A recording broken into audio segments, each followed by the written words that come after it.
Bismillahirrahmanirrahim. Alhamdulillah. Wassalatu wassalamu ala rasulillahi wa man wala amma ba'd. Assalomu alaykum va rahmatullohi va barakatuhu. Hurmatli aziz qarindoshlar. Bizningki boshlamoqchi bo'lgan darsimiz bir oyat va bir hadis temasidagi dars bo'lib, bugungi darsimizga Alloh subhanahu va taoloning kitobi Qur'oni Karim sura Baqaraning 153-oyati ve Peygamberimiz Muhammed Mustafa sallallahu aleyhi ve sellem'nin sahih hadislerden bir tane hadisini koşup sözleşine doğru görüp, bu ayet ve hadisinin asaslık umumi temisi qiyin kunlarda qanday qilamiz degan mushu temaga uygun ayet ve hadis bulup, şu temimizni şu holatda qo'ydik. Mehribon Allah subhanahu wa ta'ala Qur'oni Karim bayon degan 153-oyatda sura Baqaraning Allah subhanahu wa ta'ala müminlerge hitap qilib deydi ki: "Ya eyyuhellezine amenu ista'inu bis-sabri was-salah, innallaha ma'as-sabirin." Allah subhanahu wa ta'ala bu ayette müminlerge hitap qilib, ey müminler, sizlar sabr bilan, namoz bilan yordam hosil qilinglar. Qiyin o'tganlardan shuning vasiti bilan o'tanglar. Allah subhanahu wa ta'ala sabr qiluvchilar bilan billah deydi. Peygamberimiz Muhammed Mustafa sallallahu aleyhi ve sellem'den rivayet kılınan sahih hadiste deydi ki, bölüp koygan sahabe hitap qilib, haqiqatan annen nasra ma'as sabr. G'alba, nusrat sabr bilan keladi va annal faraja ma'al sabr. Haqiqatan har qanday bir qiyin ish bo'lar ekan, cho'qim uning chiqishi bo'lib bo'ladi deb payg'ambar alayhisalom bu hadisda sabrning yordamning eng asosli sabablaridan birisi sabr ekan. Her qanday vaqtda bir qiyinchilikqa, bir mushkulotga yo'liqadiganmiz, uning bir chiqish yo'lining bor ekanligini Alloh subhanahu Peygamberimiz Muhammed Mustafa sallallohu alayhi vasallam bizga bu hadis orqali uqtirdi. Endi biz mushu oyatning ustida bir qancha temalar haqida to'xtalamiz. Bu temalarning birinchisi Alloh subhanahu va taolo bu yerda nido qilyapti. İbn Mas'ud radhiyallohu anhu deydi-ki, Alloh subhanahu va taolo nido qilgan bo'lsa, qulog'ini diqqat bilan shu tarafga solgan. Ya'ni diqqat qilib anglagan. Bu nidoning keyinida shu nido qilingan odamlarga nisbatan ya bir yaxshi bir ish bor, buningga hammanglar o'rtoqlashinglar, bu yaxshini darhol elib olinglar, yaxshidan manfaatni olinglar degan gap. Va yoki yomon bir ishning borligidan ogohlantiradi, u yomon ishdan siz ogoh bo'lib olasizlar. Shunga Allah subhanahu wa ta'ala sizlarga nido qilib qolsa, shu nidoga alayda quloq solinglar deb Ibn Mas'ud radhiyallohu anhu bizga bu tavsiyada bo'lgan qarindoshlar. Allah subhanahu wa ta'ala Qur'oni Karimda ya ayyuhan nas, ya ayyuhallazina amanu, ya ayyuhallazina kafaru bir qancha tabiqalarga aptirib Allah subhanahu wa ta'ala nido qilgan. Ya'ni umumiy insonlarga nisbatan ya ayyuhan nas degan bo'lsa, müminlerge nispeten ya eyyuhellezine amenu degan bo'lsa, kafirlarga nispeten ya ahli kitoblarga nispeten ya eyyuhellezine keferu degandek degan mana shu ato bilan Alloh subhanahu va taolo ular xitob qilgan. Ana bu yerda ya eyyuhellezine amenu deb xitob Qur'oni Karimda 90 necha o'rinda kelgan. Mana bu 90 necha o'rinda Alloh subhanahu va taolo ba'zi o'rinlarda mu'minlarga nisbatan bir yaxshi ishning borligi, shu yaxshini darhol elishimizning muhim ekanligiga Alloh subhanahu va taolo buyruq qilsa, bazı o'rinlarda Alloh subhanahu va taolo mana shu nidoning kenida yomon bir ishdan bizni ogohlantirib, u ishdan jiroq turinglar, u ishdan nari turinglar. Uning subhanahu va taolo bizga o'zining rahmatining ne qadar keng ekanligini shu oyatlarda, shu kitoblarda bildirib kelgan qarindoshlar. Ana birinchi to'xtalsak, Alloh subhanahu va taolo bu yerda ya eyyuhallazina amanu deb ya'ni qiliq xarakterli xitob qildi. Ya'ni ey iymon etqanlar, iman etqanlar deb xitob qildi.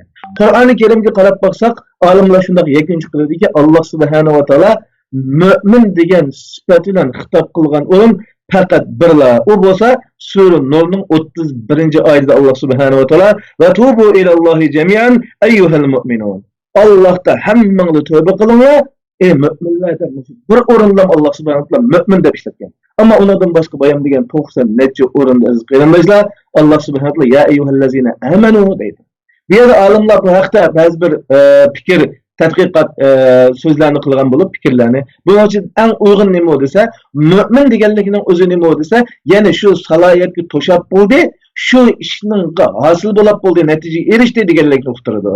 Ammo ya eyyuhallazina amanu degan chu desa, bu dunyo ya'ni imtihon dunyosi bo'lganligi uchun mushu dunyoda sen iymon tarafga ketib borsan, sen iymon etyapsan, iymonni mukammallayapsan, iymon tarafga qarata tirishchilik qilyapsan deganlikni uqtirdi. Chunki bizning haqiqiy mu'min bilan natijaga erishishimiz oxirat kunida bo'lganligi uchun Alloh subhanahu va taolo mush ishni bizga eslatib qo'yish uchun bo'lsin. Shunga sen endi iymon etyapsan, iymonni tirishchilik ko'rsatyapsan, iymon yo'lda ketib borsan deb Alloh subhanahu va taolo mana mushu pil e'tibori bilan Alloh subhanahu va taolo xitob qilgan degan mana mushu ma'no nihoyatda uyg'un. Mana mushunga alohida diqqat qilaylik qarindoshlar. Biz imtihon dunyosida biz imtihon beryapmiz, iymon etyapmiz dexe, iymonimizni mukammallayapmiz. Alloh subhanahu va taolo Qur'oni Karimda bir o'rinda nima deydi desa, ya ayyuhallazina amanu billahi. Iymon etganlar, iymon etganlar Allohning rasul. Allohga deydi. Bu yer nima? Sizlar iymon etish jarayonida, iymoningni davomli kuchaytirib turinglar, iymonni ustun qilib turinglar deganlikni bildirdi deymiz. Qarindashlar, endi xo'sh, Alloh subhanahu va taolo buning kaynida ista'inu, ya'ni yordam hosil qilinglar deb bizga xitob qildi. Ya'ni yordam hosil qilinglar. Bu yordam hosil qilinglar deyishdiki, nima maqsad bo'lsa Alloh subhanahu va taolo alim, Alloh subhanahu va taolo biz insonlarning diniy jihatimizda, dunyolik jihatimizda, mayli oxiratlik jihatimizda bo'lsin, mushu dunyoda yashash jarayonida nurg'unlagan mushkulotlarga, qiyinchiliklarga uchraydiganligimizni Alloh subhanahu va taolo biladi. Shuning uchun sizlar mana mushu imtihon dunyosida yashash jarayonida mayli dunyolikinglar bo'lsin, mayli oxiratlikinglar bo'lsin, mushu ishlarda qiyinchilikga yo'liqib qolasizlar. Shu qiyinchilik yo'liqqan vaqtida qanday qilinglar? Sizlar yordam hosil qilib mushu qiyinchilikdan o'tinglar. Men bilan sabr bilan birinchisi. Sabr degan uqumni biz Uyg'urcha zahir tilida shunday tarjima qilsak, ya'ni chidamchanlik, bardoshlik berish deb tarjima qilamiz.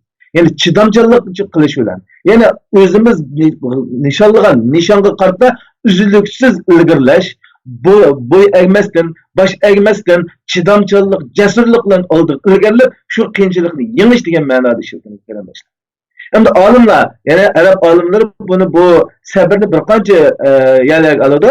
Birinchi masalan uni 3 ga yig'inchoqlasak, birinchisi nimaga sabr qilsa, Alloh subhanahu va taologa itoat qilishda sabr qilish. Alloh subhanahu va taologa osiy bo'lib qolgan ishlardan to'xtashda sabr qilish. Alloh subhanahu va taoloning bizga sinab, imtihon va yoki har xil turlardan o'tgan balo qazolarda sabr qilish deb mush 3 ga biz xulosasak, mana shu 3 yili ishda bardoshlik berib, shuning ustidan g'olib kelish deganga sabrni ishlatamiz. Chunki Alloh subhanahu va taologa itoat qilishda biz, masalan, ilm o'qigan o'quvchilar, ilm olish jarayonida nurg'unlagan mayli iqtisodiy qiyinchilik bo'lsin, mayli bilmaslik yoki o'qishga yetishmaslik bo'lsin, mayli har jihatdan nurg'unlagan qiyinchiliklarga uchraydi. Namoz o'qiganlar masalan, degan saada, mushu yoz kunlari saada bomdat namoz o'qish, undan boshqa Allohning kalimasini ustun qilish, jihad mayllaridan nurg'unlagan qiyinchiliklar va buni so'zlab o'tib so'zlasak noyat. Ya'ni Allohga itoat qilish, Allohning roziligini ko'zlash jarayonida har xil sohada har xil qiyinchiliklarga duchor bo'ladi. Mushu qiyinchiliklar qanday qilish desa, hargizmi bu yerdagi sabrning ma'nosi buni ta'atli endi bo'ldi qilay, mening kuchim yetmadi deb pasib bo'lib deb oldiq ilgirlashdan to'xtab qilish emas. Allohga itoat qilish yo'lida siz duch kelgan qiyinchiliklarni yengish deb olamiz sabr. Chunki bu yerda ana shunda qiyinchilik bo'lganda yordam hosil qilinglar deydi. Yordam degan nima? Qiyinchilikni qanday qilamiz degan vaqtning o'zida, ya'ni ana qiyinchilik kelgan vaqtida, mushaqqat kelgan vaqtning o'zida, ya'ni yordam shu sabrdan iboratdan bardoshlik berish, chidamchanlikdan iboratdan mush ish bilan ana shu mushaqqatning ustiga g'olib kelish deganlikni o'qitirdi qarindoshlar. Buni sharhlamasak-mu, har biraylarga ayon. Demak, sabr Allohga itoat qiladigan har sohadagi har qanday qiyinchiliklarni yengish deganlikni o'qitirdi. Va yana shuning bilan birga Allohga osiy bo'lib qolgan gunoh masiyatlar bor. Xuddi payg'ambarimiz Muhammad Mustafa sallallohu alayhi vasallam degan, ya'ni jannat yo'llari mushkulotlar bilan bezalgan. Ya'ni biz ana Allohning rizoligiga erishib jannatga kirish uchun nurg'unlagan mushkulotlar, jannatning yo'llari mushkulotlar bilan do'zaxning yo'llari nima desa, nozil ne'mat, farovonlik, insonni jalb qilgan narsalar bilan bezalgan degan. Ana shu do'zax yo'llaridan iboratdan ma'siyatdagi shu narsalardan o'zimizni tortishdan, shahvatimizdan neri turishdan, shu ozdirdig'ichi Özümüzde yani bizning qizg'inligimizni tortadigan shu narsalardan o'zimizda tortishda sabr bilan yordam izlaymiz. Ya'ni chidamchan bo'lamiz. U o'zimizning nafsi hissiyot va yoki qiziqishlarni hammani tashlab bardoshlik berib shu ishni g'olib kelib neri turib Allohning rizoligiga erishamiz. Ve yani şundakla Allah Subhanahu ve Teala bizge bazı imtihan cihetten meyli pazartlarımızga, meyli özümüzge, meyli mal dünyalarımızga bir ala kese bunun da özümüzni taşlap tügeştirip ütüp zaten tüyüşüp gitmezden Allah'tan geldi. Allah Subhanahu ve Teala yine Allah Subhanahu ve Teala biridir. Allah'tan geldi. Biz Allah'tan geldik. Allah kayıtımızda sabırcılık olan chidab turib mana shu alamga mana shu musibatga ning keyindan o'zimizni yo'qotib etmasdan g'alaba qilib o'tishining o'zini nima deymiz desa qarindoshlar sabr deb ataymiz. Ya'ni xulos qilgan vaqtning o'zida mana shundoq mayli dunyolik bo'lsin, mayli oxiratlik bo'lsin, mayli toat bo'lsin, mayli ma'siyat bo'lsin, mayli qazo qadar bo'lsin, har qanday narsada sabrni yordamchi qilib, shu sabrdan iboratdan chidamchanlik bardoshlik berish, nishon qarab ilgirlashni iboratdan ish bilan buning ustini qanday qilamiz degan vaqtning o'zida g'olib kelamiz. Chunki Alloh subhanahu va taolo Qur'oni Karim mushning oyig'ida innalloha ma'as sabirin. Alloh subhanahu va taolo sabr qiluvchilar bilan birga deydi qarindoshlar. Alloh subhanahu va taolo Qur'oni Karimda shu sabrni 90 ga yaqin o'rinda keltirgan. Ba'zi o'rinlarda Alloh subhanahu va taolo bayon qilib iymonning, ya'ni islomning rukuni bilan yaqin keltirgan, ya'ni namoz bilan Esta'inu bis sabr va salat. Ba'zi vaqtning o'zida taqvolik bilan Alloh subhanahu va taolo yaqin keltirgan. Va ma yattaqi va yasbir. Taqvodorlik qilsa, sabr qilsa.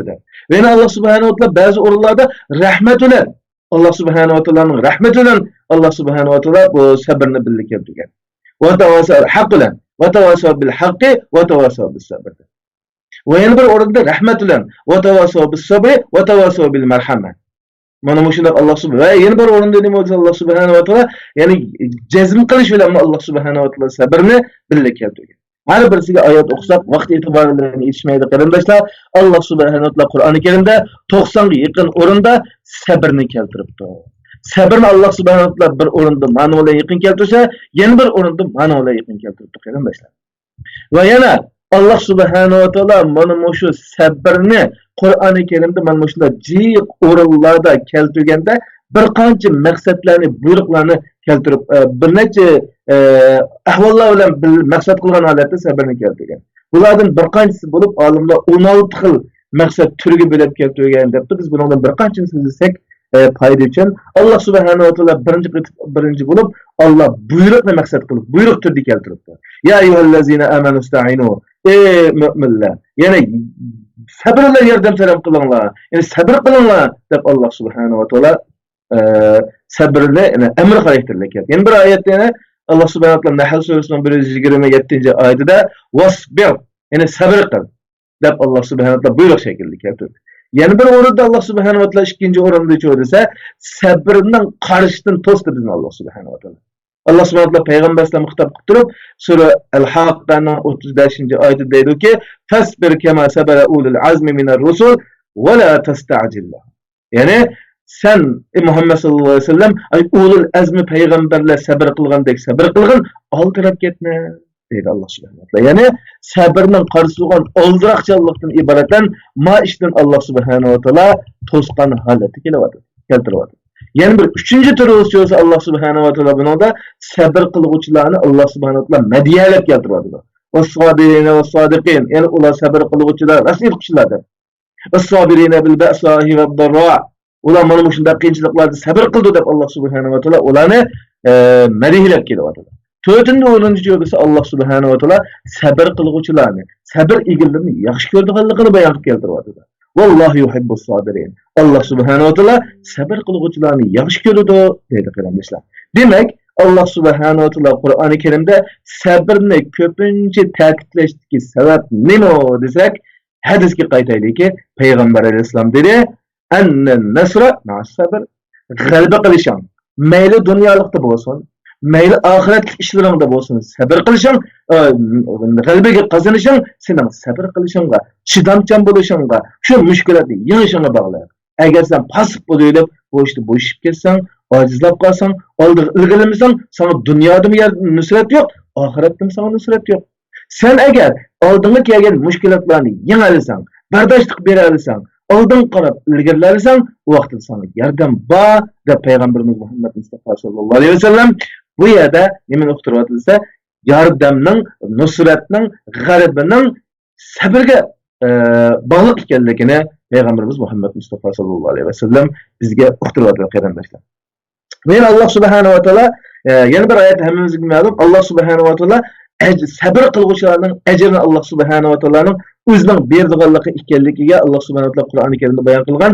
Allah subhanahu wa taolo ularning, ya'ni mu'min sabr qiluvchilarningki ajrlarini Allah subhanahu wa taolo to'liq beradi deb Allah subhanahu wa taolo bu o'rinda sabr qiluvchilarning ajrlarini beradi degan olimlar nima deydi desa, ularga shu sabr qilganlikning savob bilan oxirat savob bersa, dunyoda arzu qilgan, shu sabr qilish bilan talab qilgan nishonlarga Allah subhanahu wa taolo yetkazadi deganligini uqtirdi deb qaraydi qarindoshlar. Endi ikkinchi shu oyatdagi sabr temasini mishada oyoqlashtirsak, ya'ni sabra chidamchanlik, bardoshlik berish. Bu sabra bizni nusratga apiradigan vosita. Unda bo'lsa, biz hozirgi mana shu uylik kunlarimizda, shu qiyinchiliklarımizda, kasal sababida o'tgan vaqtlarimizda, vatan davosi uchun nurg'unlagan, Sharq Turkistonni ozod qilish uchun nurg'unlagan qiyinchiliklarga kelgan vaqtda, nurg'un ishlar, nurg'un mushkulotlar bizga kelganda, mana shu oyatni aslaylikki, g'albining sababi bo'lgan sabrni o'zimizga o'zlashtirib, har qanday qiyinchilikni yengayli, har qanday qiyinchilikning ustidan g'olib kelayli. Allah subhanahu wa taolo bizni shuni muyassar qilsin. İkinci Allah subhanahu wa taolo oyatda nima deydi bo'lsa, vassalat. İkincisi namoz bilan yordamchilik qilinglar deydi. Payg'ambarimiz Muhammad Mustafa sallallohu alayhi va sallamdan kelgan bir hadisni bunga bog'lab so'zlash to'g'ri keladiki, Payg'ambar alayhisalom ne deydi? Sahobalar Payg'ambar alayhisalomning ahvolini bizga bayon qilib, Payg'ambar alayhisalom iza hazabahu shay'un fuzi'a ila salat. Payg'ambar alayhisalomni bir narsa g'amga tashlab qolib qolsa, qanday qilaman işte, buni qanday qutulaman deb o'yg'ib qolgan vaqtida namozga oldiraydi deydi. Namozga keladi. Ya'ni namoz orqali Alloh subhanahu va taologa yaqinlashadi, Alloh subhanahu va taologa dardini aytadi, Alloh subhanahu va taolo Payg'ambar alayhisalomning ishlariga osonlik beradi deydi. Chunki Alloh Payg'ambarimiz yana bir hadisni bunga bog'lab tushuntirish to'g'ri keldi qarindoshlar. Payg'ambar alayhisalom dediki, insonning eng Allohga yaqin bo'ladigan o'rni va huwa sajid. O sajda qiladigan vaqt. Secde nerede olurdu? Namazda bulurdu. Namazda secde qilib turib Allah subhanahu wa ta'ala Allah benim başıma manda kun kelyapti. Men manda işte bo'layaptimi? Meni g'am qildiryapti desak, Allohga eng yaqin o'rinda Allohga iltijo qilsak, Allah subhanahu wa ta'alaning va'dasi borki, Allohni eslagan, Allah subhanahu wa ta'aladan duo talab qilganlarning duosini Allah subhanahu wa ta'ala ijobat qiladi. Bo'lib Allohga eng yaqin bo'lgan mana shu secde o'rinda qilsak desak, qarindoshlar, Allah subhanahu wa ta'ala texim bekerek duanı icabet kılış. Allah kadir hem Allah subhanahu wa ta'ala'nın duanı icabet kılışka en layıklı orullarının katarından birisi çok.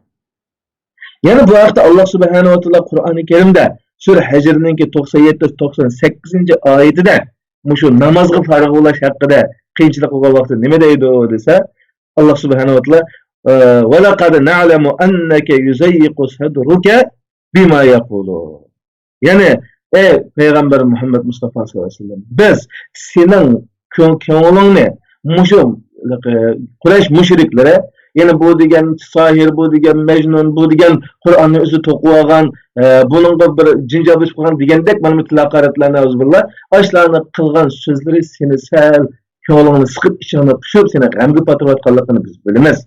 Bunda bu vakti kendiydi ayette 98 ayette fesebbih bihamdi rabbike ve kum mines sajidin. Sen Rabbini hamd etiş bilan Rabbini pakla. Bunun alimlerin deyilse olsa namazga başlagan vaqtda subhanakallahumma ve bihamdiki deb başlaganlik uchun bunun da mening maqsad, yani namaz maqsad deydi. Bizdirki mufassirlar namaz bu maqsad, hem bu yerda Allah subhanahu wa ta'ala'ni tilingga ilib qalbingda ve amaliyotingda Allah subhanahu wa ta'ala'ni asliga degan bo'ladi deydi. Keyin aytadi va kum minas sajidin. Sajda qiluvchi. Namoz o'qi. Namaz okusan, Allah'ını eslesen, namazda eslesen, Allah subhanahu wa ta'ala namazda yakın kılsan, senin işin hal olurdu, köngülün rahat olurdu. Yine Peygamberimiz Muhammed Mustafa sallallahu aleyhi ve sellem'in kelgan sahih rivayette Bukhari ve Müslim rivayet kılgan hadisde, Peygamber aleyhisselam Bilal razıyallahu anh deydi ki, ey Bilal, arihna bis salat. Bizni namaz bilan rahatlantirgan, qalbimizni bir huzurga kelgan qalbimizga deb Bilal roziyallohu anhuga payg'ambar alayhisalom qanday qilar ekan? Namozga takbir azon va takbir aytish orqali bizni namozga keltirgan, biz namozda qanday qilib olaylik? Rohatlanib olaylik deydi qarindoshlar. Demak, namozning o'zimi ana ashunda qiyin mushkulotlardan o'tishning vasitasining qatoridan birisi. Buni payg'ambar alayhisalom o'z amaliyoti bilan qilgan. Ve Allah subhanahu wa ta'ala Peygamber Aleyhisselam qiyin holat kelgan vaqtida sen namoz o'qi, ya'ni sajda qilgan bo'l, sajda qil deb Allah subhanahu wa ta'ala buyurgan. Payg'ambar alayhissalomni rohatni namozdan topadiganligini bildirgan qarindoshlar. Bu yerda kelgan hadislar va oyatlar nihoyat ko'p. Mushun bilan kifoyalansa qarindoshlar, ya'ni bu yerda Allah subhanahu wa ta'alaning namoz deyishining sababi nima bo'lsa, sen namoz bo'lgan vaqtingning o'zida Xushu bilan bo'lgan vaqtning o'zida sen ya'ni butun dunyo mushkulotining hammasidan ayrilib Alloh subhanahu va taolaning oldida tursan. Hozir tursan. Alloh subhanahu va taolaga sura Fatiha orqali, uningdan keyingi suralar orqali, ruku sajdalar orqali Alloh subhanahu va taolo qanday qilsa, yaqin bo'lsa, yelinasa. Unda bo'lgandagi sizning qalbing nihoyat yumshoq bo'ladi. Alloh subhanahu va taolo senga yaqin bo'ladi, oldingda bo'ladi. Alloh subhanahu va taolo senga ishonch bo'ladi, qalbingga taskin beradi. Unda o'g'anligin mana shu taskin tepish Allohdan talab qilgan yordam va Allohning ijobati bilan ana shu qiyin o'tganlardan o'tsa deganlikni bizga Alloh subhanahu va taolo oyat qilib qarindoshlar. Bu namoz qarindoshlar haqiqiy mo'minga nisbatan dil huzuri bu. Bir rahat bu. Peygamber Aleyhisselam'ın sahabeleri namazda huzur tapatdı. Namazı nayet köp okuydu. Hatta Peygamber Aleyhisselam'ın namazı köp okuyanlıktan kademleri işip ketken idi, hemimiz bunu kapırıp ketken idi. Bu hemimizge ma'lum qarindoshlar.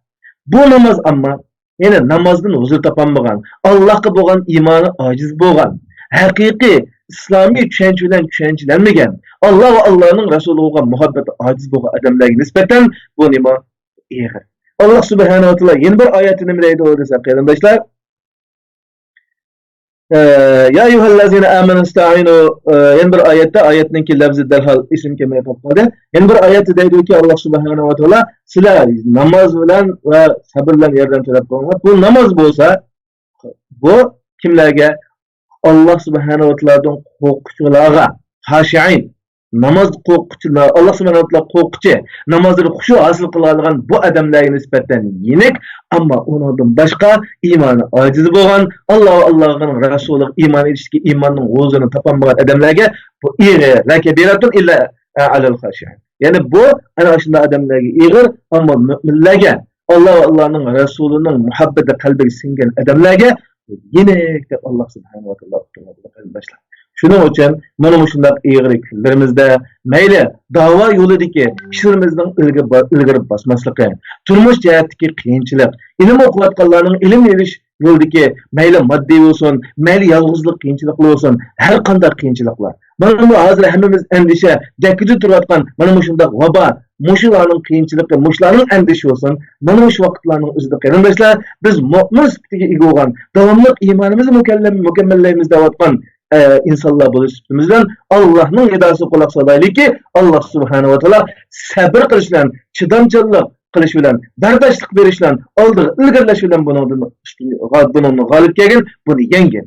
Va namozdan iboratdan Alloh yaqinlashtiradigan mushu amal orqali bu ishni g'alaba qilgan. Ana shunday qilsam Alloh subhanahu va taolo ana shular bilan billa deganlikni bizga uqtirib, mushu qiyinchilikdan o'tib ketadigan yo'lni bizga uqtirib qo'yadi qarindoshlar.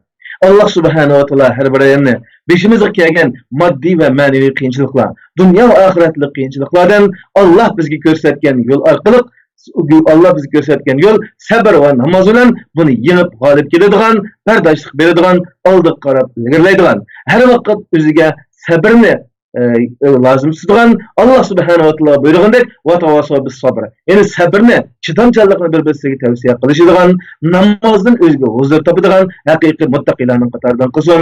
Allah subhanahu wa ta'ala bizning ikki dunyolik qiyinchiligimizni Allah subhanahu wa ta'ala asoslashtirsin. Va oxiru da'vana alhamdulillahi robbil alamin.